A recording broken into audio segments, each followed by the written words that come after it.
Halo sahabat-sahabat Fresh Juice, aku Gio dari Karawang, sedang berada di Gunung Bromo, Pasuruan, Jawa Timur. Sesaat lagi kita akan mendengarkan Fresh Juice Kamis 14 Agustus 2025 bersama Ibu Novianti dari Bandung. Selamat mendengarkan ya.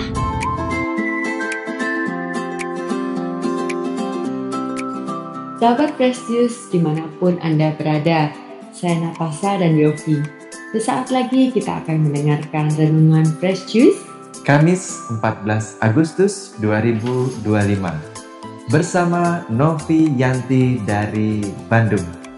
Selamat mendengarkan.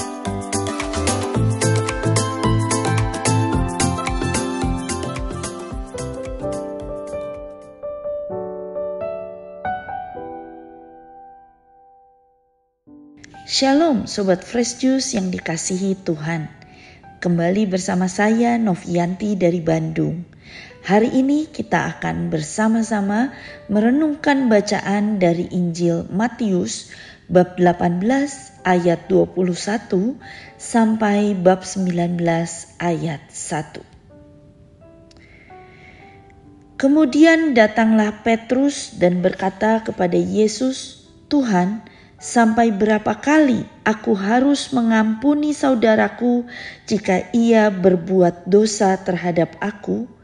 Sampai 7 kali?" Yesus berkata kepadanya, "Bukan, aku berkata kepadamu, bukan sampai 7 kali, melainkan sampai 70 kali 7. Sebab kerajaan surga seumpama seorang raja yang hendak mengadakan perhitungan dengan hamba-hambanya. Setelah ia mulai mengadakan perhitungan itu, dihadapkanlah kepadanya seorang yang berutang 10.000 talenta. Karena orang itu tidak mampu melunasi utangnya, tuannya itu memerintahkan supaya ia dijual beserta anak istrinya dan segala miliknya untuk membayar utangnya. Lalu sujudlah hamba itu menyembah dia, katanya, 'Sabarlah dahulu, semuanya akan kulunasi.' Tergeraklah hati tuannya oleh belas kasihan, sehingga ia membebaskannya dan menghapuskan utangnya. Ketika hamba itu keluar, ia bertemu dengan seorang hamba lain yang berutang 100 dinar kepadanya. Ia menangkap dan mencekiknya, katanya, 'Bayar utangmu.' Sujudlah kawannya itu dan memohon kepadanya, 'Sabarlah dahulu, utangku itu akan kulunasi.' Namun ia menolak, lalu pergi dan menyerahkan kawannya itu ke dalam penjara sampai ia melunasi utangnya. Melihat itu, hamba-hamba yang lain sangat sedih, lalu menyampaikan segala yang terjadi kepada tuan mereka. Kemudian tuan itu menyuruh memanggil orang itu dan berkata kepadanya, 'Hai hamba yang jahat, seluruh utangmu telah kuhapuskan karena engkau memohon kepadaku.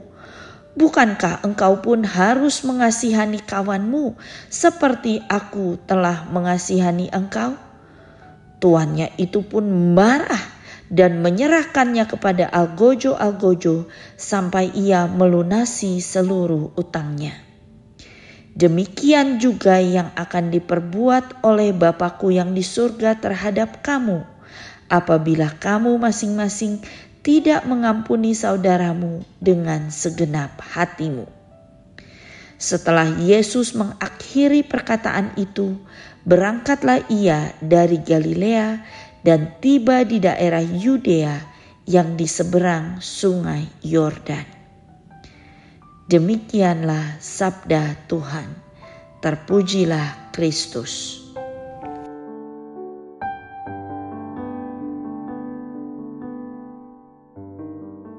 Sobat Fresh Juice, bayangkan jika kita punya uang 100.000, lalu ada teman yang meminjam 50.000.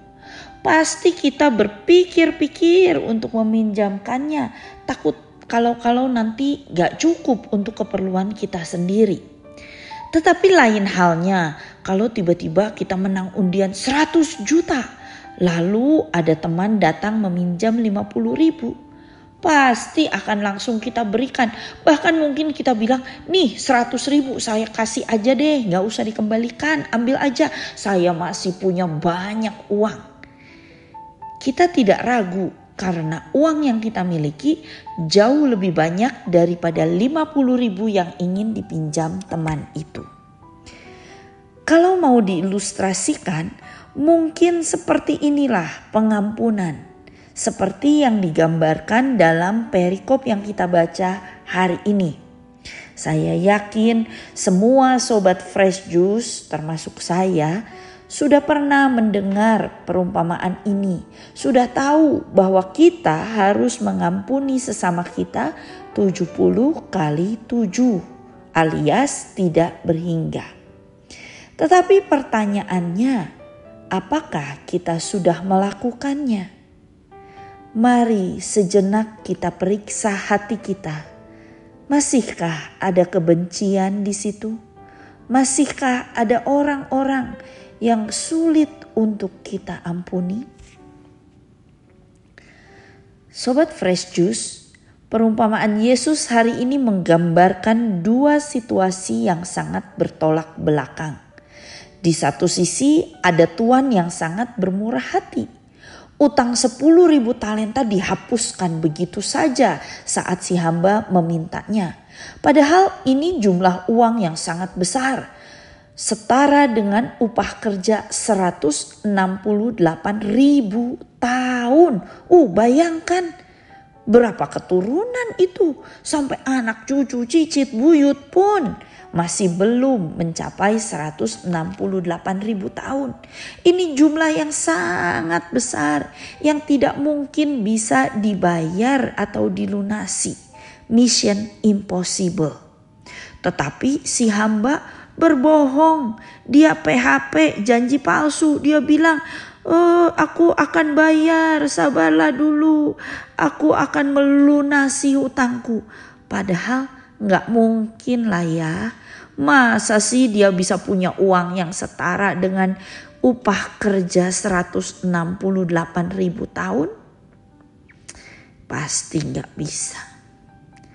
Di sisi lain, ternyata si hamba ini sangat pelit dan tidak punya belas kasih.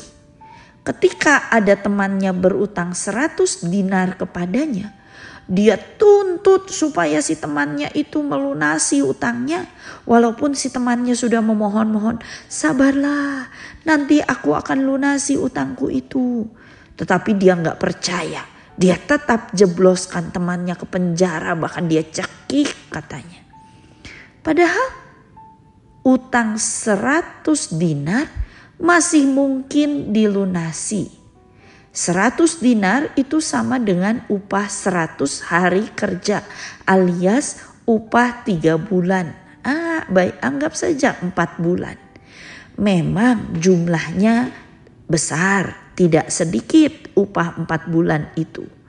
Tetapi ini masih mungkin dibayar, masih bisa dicicil pelan-pelan dan kita bisa melunasinya. Dibandingkan dengan uang 10.000 talenta tadi, upah 100.000 kerja, itu mission impossible. Ini dua situasi yang sangat bertolak belakang. Dua sikap hati yang sangat berbeda. Tuannya sangat-sangat murah hati. Sebaliknya si hamba sangat-sangat pelit. Sobat Fresh Juice, kita memang tidak sempurna. Kita manusia biasa. Tentu kita berusaha untuk hidup sebaik mungkin, tidak berbuat dosa. Tetapi selama kita masih hidup, tentu masih ada kemungkinan kita berbuat dosa. Perkataan yang tidak disengaja yang menyakiti hati sesama. kemarahan atau kesal kepada pasangan atau anak yang dianggap mengganggu atau bandel, pikiran negatif atau prasangka buruk terhadap sesama, bohong putih, atau hal-hal lain yang kita lakukan secara sadar atau tidak sadar. Bolos misa di hari Minggu mungkin. Hal kecil atau hal besar itu tetaplah dosa. Tetapi saat kita minta ampun kepada Bapa yang sangat murah hati itu menghapuskan dosa-dosa kita. Untuk itulah Yesus datang ke dunia untuk menebus semua dosa kita dengan darahnya di kayu salib. Semua sudah dibayar lunas. Bapa di surga tidak lagi menuntut kita untuk melunasi utang-utang itu, karena memang tidak mungkin kita melunasinya. Maka ini yang diminta oleh Bapa. Hendaklah kita juga murah hati seperti Bapa di surga murah hati adanya. Di ayat 33 dikatakan, bukankah engkau pun harus mengasihani kawanmu seperti aku telah mengasihani engkau? Bapa sudah memberi teladan kemurah hatian. Mari kita sebagai anak-anaknya, sebagai orang-orang yang mengasihi Bapa kita di surga, mari kita juga belajar untuk terus menjadi murah hati, terus bermurah hati kepada sesama kita. Paus Fransiskus berkata, pengampunan adalah hak asasi manusia. Sesama kita juga sama. Mereka manusia biasa yang belum sempurna, yang cenderung masih bisa berbuat dosa, masih bisa menyakiti hati kita, masih bisa berbuat jahat kepada kita. Karena mereka juga manusia biasa. Siapakah kita ini? Sampai-sampai kita berani menuntut kesempurnaan dari sesama kita. Itu hal yang tidak mungkin. Kita harus menyadari bahwa kita ini sama-sama orang berdosa. Kita ini sama-sama manusia biasa yang memerlukan kemurahhatian Bapa. Maka kita yang sudah menerima pengampunan yang begitu besar, sudah selayaknya lah kita pun mengampuni sesama kita. Berapa kali kita harus melakukannya? 70 kali 7 alias tidak terhingga. Memang tidak mudah untuk mengampuni, apalagi kalau itu pelanggaran yang besar yang membuat kita sakit hati, terluka. Tetapi Katekismus Gereja Katolik mengatakan, kita memang tidak mampu untuk mengampuni. Tetapi kalau kita membuka hati kepada Roh Kudus, maka Roh Kudus yang akan bekerja dan memampukan kita untuk mengampuni. Yang perlu kita lakukan adalah datang kepada Tuhan dan katakan, Tuhan, aku mau lepaskan pengampunan atas orang ini. Mungkin kita belum bisa mengampuni, tetapi yang penting kita mau mengampuni dan kita minta kekuatan dari Bapa. Marilah kita berdoa dalam nama Bapa dan Putra dan Roh Kudus. Amin. Bapa yang penuh kasih, mampukan kami untuk bisa melepaskan pengampunan atas orang-orang yang telah menyakiti kami. Biarlah kami selalu menyadari bahwa kami sudah menerima kemurahhatian-Mu, sehingga kami pun bisa bermurah hati kepada sesama kami. Mampukan kami Tuhan. Kami datang kepadamu, kami mau melepaskan pengampunan atas dia yang telah menyakiti hatiku. Terima kasih Tuhan. Amin. Dalam nama Bapa dan Putra dan Roh Kudus. Amin. Tuhan Yesus memberkati. Sahabat Fresh Juice, kita baru saja mendengarkan renungan Fresh Juice Kamis 14 Agustus 2025. Terima kasih kepada Novi Yanti untuk renungannya pada hari ini. Sampai berjumpa kembali dalam Fresh Juice edisi selanjutnya. Salam Fresh Juice.